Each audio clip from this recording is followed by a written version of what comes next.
주 안에서 사랑하는 성도 여러분, 우리 주님께서는 이 땅 위에서 마지막 대제사장적인 기도를 드리시면서 이렇게 기도하셨습니다. 나는 세상에 더 있지 아니하오나 그들은 세상에 있사옵고 나는 아버지께로 가옵나니 거룩하신 아버지여 내게 주신 아버지의 이름으로 그들을 보전하사 우리와 같이 그들도 하나가 되게 하옵소서. 하나님께서는 우리가 하나가 되기를 원하십니다. 예수님께서는 마지막 대제사장적인 기도를 하시며 이 땅에 남겨진 그리스도의 제자 공동체가 하나 되기를 원하셨습니다.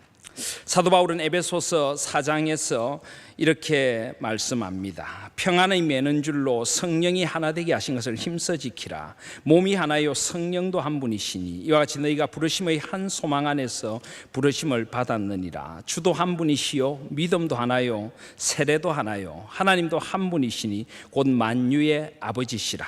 만유 위에 계시고 만유를 통일하시고 만유 가운데 계시도다. 성령의 하나 되게 하신 것을 힘써 지키라. 그래서 우리 하나인 교회는 하나 되게 하는 교회, 하나인 교회라는 이름을 가지고 여기까지 저희들이 함께 왔습니다. 그런데 사랑하시는 여러분, 우리는 마땅히 하나됨을 지켜야 하고 또 하나가 되어야 하지만은 이 하나가 됨이라는 것 자체가 반드시 물리적으로 항상 한 곳에 머물러 있음을 말하는 것은 아닐 때도 많이 있습니다. 특별히 우리가 사도행전의 역사를 보면은 사도행전에서 어떻게 보면은 초대 교회 공동체는 한 곳에 함께 머물러 있기를 소원했습니다. 우리 주님께서는 사도행전 1장 8절에 보시면 오직 성령이 너에게 임하시면 너희가 권능을 받고 예루살렘과 온 유대와 사마리아와 땅 끝까지 이르러 내 증인이 되리라 라고 말씀하셨습니다. 그들에게 성령의 권능이 임했을 때 그들은 그들이 속한 예루살렘을 떠나서 온 유대로 나가야 했고 사마리아로 나가야 했고 땅 끝까지 이르러 주님의 증인이 되어야 했는데 그들은 함께 머물러 있기를 원했습니다.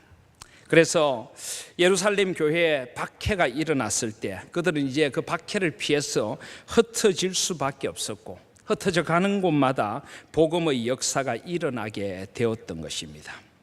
오늘 사도행전 15장 36절 이하의 말씀도 그런 것들을 우리에게 잘 보여주고 있습니다. 오늘 사도행전 15장 39절에 보시면 서로 심히 다투어 피차 갈랐으니 라는 말씀이 나옵니다. 그동안 함께 동역을 했던 바울과 바나바가 갈라설 수밖에 없었던 장면을 오늘 우리는 만나게 됩니다. 바울과 바나바는 1차 선교 여행을 함께 했습니다. 근데 1차 선교 여행을 하는 가운데 바나바의 생질인 마가가 무슨 이유인지 그는 선교 여행 가운데 독단적으로 예루살렘으로 돌아가 버리고 말았습니다. 그래서 오늘 38절에 보시면 바울은 밤빌리아에서 자기들을 떠나 함께 일하러 가지 아니한 자를 데리고 가는 것이 옳지 않다. 이 마가가 밤빌리아에서 자기들을 떠나버린 이 마가를 바나바는 데리고 가기를 원했고 바울은 데리고 가지 않기를 원했습니다. 물론 바나바에게는 이 마가라는 요한 마가가 그의 생질이기도 했기 때문에 그런 바나바의 마음이 있었겠습니다만은 또 바나바가 가진 바나바의 특성 때문이기도 합니다. 바나바는 관계와 사람을 굉장히 소중히 여기는 사람입니다. 바울이 회심하고 초대 제자 공동체에 들어올 때도 바나바가 바로 그들 사이에 바울과 초대교회 공동체 사이에 다리를 놓아 들어올 수 있도록 만들어준 사람이 바나바였습니다. 바나바는 그의 별명이 권위자, 위로를 권하는 사람, 위로의 사람 바나바라고 불려지는 사람이었습니다. 사도행전 11장 24절에도 보면 바나바는 착한 사람이요 성령과 믿음이 충만한 사람이라 이에 큰 무리가 죽게 더하여지더라. 바나바의 착함과 순수함 그리고 사람을 소중히 여기는 마음이 초대교회에 얼마나 큰 힘이 되었는지 모릅니다. 지금 여기서도 바나바는 그런 마음으로 마가라는 요한을 함께 데리고 가자고 이야기를 하는 것입니다. 그러나 바울은 바나바보다 조금 더 사역 중심의 사람입니다. 그들의 사역 팀워크를 깨트린 마가를 데리고 갈 수 없다는 것입니다. 그래서 결국 바나바와 바울은 서로 심히 다투어 결국 피차 갈라서고 맙니다. 그래서 바나바는 마가를 데리고 배 타고 구브로로 가고, 바울은 실라를 택한 후에 형제들에게 주의 은혜의 부탁함을 받고 떠나 수리아와 길리기아로 다니며 교회들을 견고하게 하였더라라고 말합니다. 결국 그들은 나누어져서 주의 사역을 위하여 각각 제 길로 가게, 각자의 길로 가게 되었던 것입니다. 사랑하신 여러분, 우리는 이 사건을 어떻게 보아야 할까요? 물론 서로 심히 다투어 피차 갈랐었다는 것은 결코 좋은 일은 아닙니다.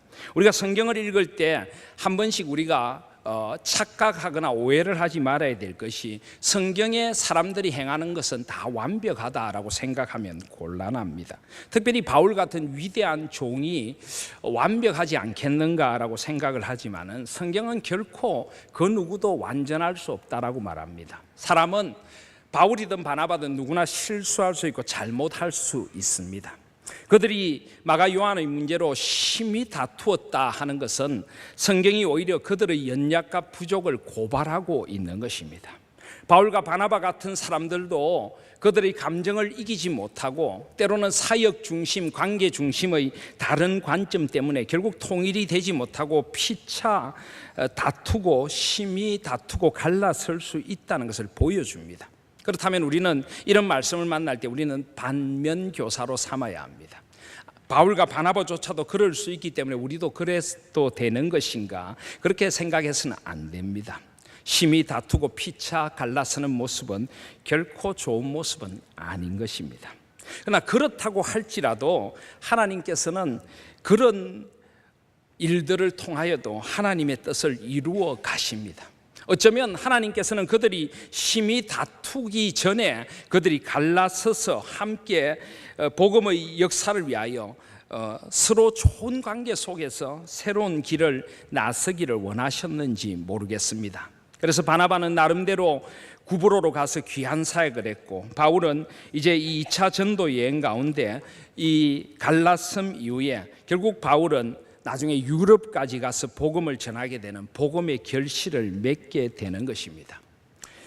문제는 갈라지느냐 갈라지지 않느냐가 아니라 무엇을 위하여 그들이 동력하고 함께 하는가가 중요한 것이고, 그들이 그들 속에 있는 문제를 어떻게 하나님 앞에서 하나님 나라를 위하여 해결하는가 하는 것이 중요한 것입니다.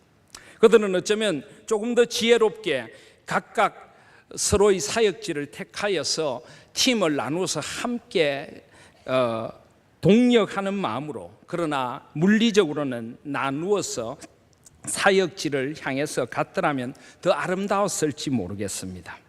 하나님께서는 결국 이런 일을 통하여서 그들이 비록 나누어지지만은 바나바는 바나바대로, 요한은 마가 요한대로, 바울은 바울대로, 실라는 실라대로 하나님께서 소중하게 써주셨다는 것을 우리는 신약 성경의 증거에서 볼 수가 있습니다.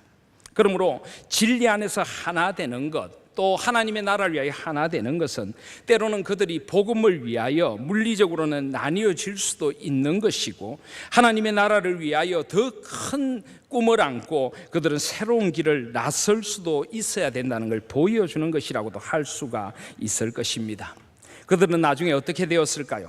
갈라디아서 2장 1절에 보시면은 14년 후에 내가 바나바와 함께 디도를 데리고 다시 예루살렘에 올라갔다. 그들은 나중에 또 함께 하나님의 나라를 위하여 함께 동력하며 사역하고 있습니다. 그리고 무엇보다 흥미로운 것은 마가 요한이 온전히 회복이 되었다는 것입니다. 그는 밤빌리아에서 사역팀을 떠나 예루살렘으로 돌아갈 정도로 연약한 사람이었습니다.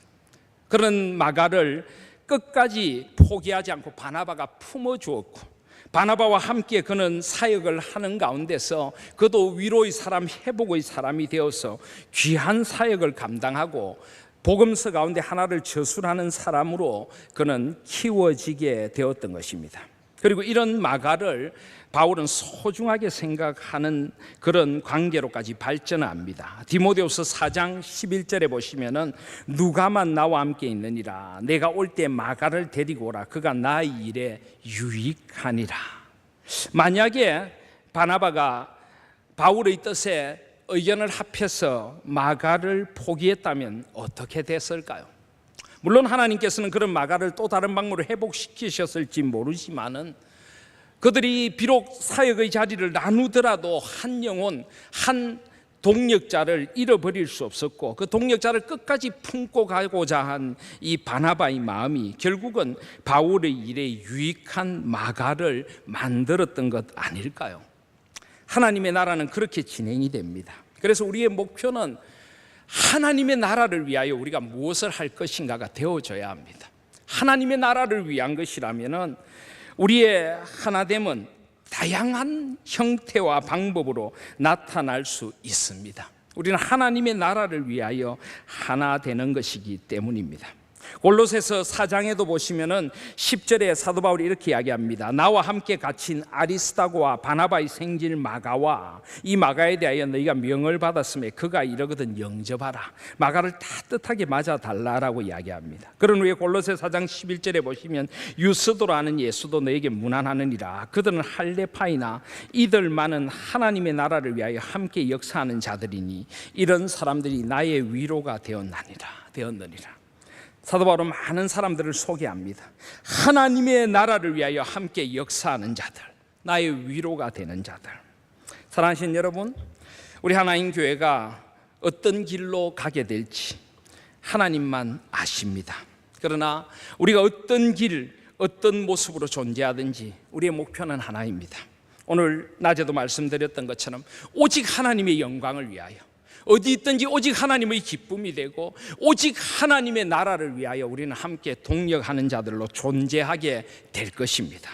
마치 바울과 바나바가 지금은 아니지만은 그들은 각각 그들이 선 자리에서 사람들을 세우고 하나님 나라를 위하여 사역하며 서로가 서로의 다투었던 모습들을 부끄러워하면서 이제 하나님 안에서 회복의 역사를 해나가고 때가 되면 그들이 서로를 축복하며 서로에게 유익이 되었노라고 고백하는 이런 관계, 하나님 나라를 위하여 함께 역사하는 자들로 성숙되어지고 자라간 것처럼 우리도 우리 마음속에 하나님 나라를 위한 비전을 잃지 않고 살아간다면, 오직 하나님의 영광을 위하여 하나님의 기쁨이 되기를 소원한다면 하나님께서는 우리들을 통하여 놀라운 일들을 이루어 주실 것이고 우리 하나님 교회라는 공동체를 통하여서 하나님 나라의 역사가 점점 확장되어 가는데 귀하게 써주실 것을 믿습니다. 오늘은 우리 고신교단 창립 고려신학교로부터는 70년, 그리고 교단이 총노회로 형성된 지 54년이 되는 날입니다. 1952년 9월 11일 오늘과 똑같은 날 우리 고신교단은 거룩한 분리를 통하여서 하나님 앞에서 신앙의 정통과 생활의 순결이라는 아름다운 전통을 이루어가며 한국교회를 개혁하고 새롭게 하는 데 쓰임받는 교단으로 부름받았던 것입니다.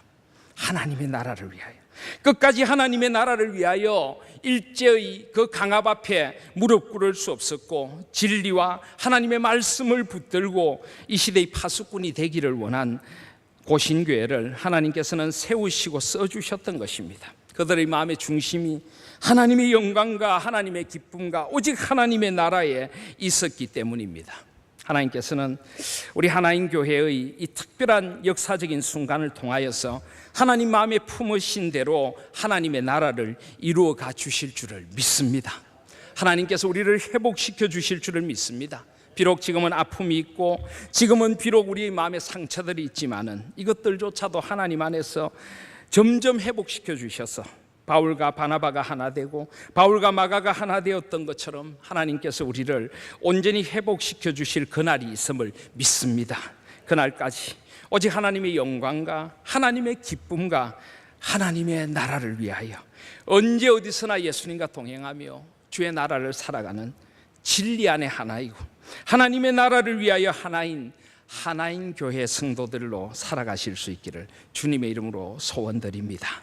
아멘. 이제 말씀을 맺으며 로마서 14장 13절로 23절 말씀을 우리 다 같이 한번 읽도록 하겠습니다. 아마 사도 바울은 3차 선교 여행 후에 로마서를 썼던 것 같습니다. 그는 피차 갈라지며 다투었던 아픈 기억을 안고 이제 그리스도인들이 어떻게 살아가야 될지를 이 로마서를 통하여 나누는 가운데 가슴 아프면서도 그가 그런 고난과 다툼 가운데서 깨달은 바를 고백하고 있습니다. 로마서 14장 13절부터 23절까지 말씀을 제가 한번 함께 읽도록 하겠습니다. 그런즉 우리가 다시는 스스로 비판하지 말고 도리어 부딪힐 것이나 거칠 것을 형제 앞에 두지 아니하도록 주의하라. 내가 주 예수 안에서 알고 확신하노니 무엇이든지 스스로 속된 것이 없으되 다만 속되게 여기는 그 사람에게는 속되니라. 만일 음식으로 말미암아 내 형제가 근심하게 되면 이는 내가 사랑으로 행하지 아니함이라. 그리스도께서 대신하여 죽으신 형제를 내 음식으로 망하게 하지 말라. 그러므로 너희의 선한 것이 비방을 받지 않게 하라. 하나님의 나라는 먹는 것과 마시는 것이 아니요 오직 성령 안에 있는 의와 평강과 희락이라. 초대교회는 율법주의, 유대주의와 또 이방인들 사이에 먹는 것, 마시는 것, 그 아주 지엽적인 문제로 그들은 다투고 갈라졌습니다. 사도 바울은 이야기합니다. 너희의 선한 것이 비방을 받지 않게 하라. 하나님의 나라는 먹는 것과 마시는 것이 아니요 오직 성령 안에 있는 의와 평강과 희락이라. 성령 안에서 의와 평강과 희락을 누리는 우리 하나님 교회가 될 수 있기를 소원합니다. 18절 말씀에 이로써 그리스도를 섬기는 자는 하나님을 기쁘시게 하며 사람에게도 칭찬을 받느니라. 그러므로 우리가 화평의 일과 서로 덕을 세우는 일을 힘쓰나니 음식으로 말미암아 하나님의 사업을 무너지게 하지 말라. 만물이 다 깨끗하되 그리낌으로 먹는 사람에게는 악한 것이라. 고기도 먹지 아니하고 포도주도 마시지 아니하고 무엇인지 내 형제로 그리끼게 하는 일을 아니함이 아름다우니라. 내게 있는 믿음을 하나님 앞에서 스스로 가지고 있으라. 자기가 옳다 하는 바로 자기를 정죄하지 아니하는 자는 복이 있도다. 의심하고 먹는 자는 정죄되었나니 이는 믿음을 따라 하지 아니하였기 때문이라. 믿음을 따라 하지 아니하는 것은 다 죄니라. 보이는 것이 아니라 믿음을 따라 살아가는 우리 하나님 성도님들이 꼭 되시기를 바랍니다. 하나님의 나라를 위하여 언제 어디에 우리가 있든지 함께 동력할 수 있는 우리 하나님 교회가 될 수 있기를 주님의 이름으로 축복드립니다. 아멘.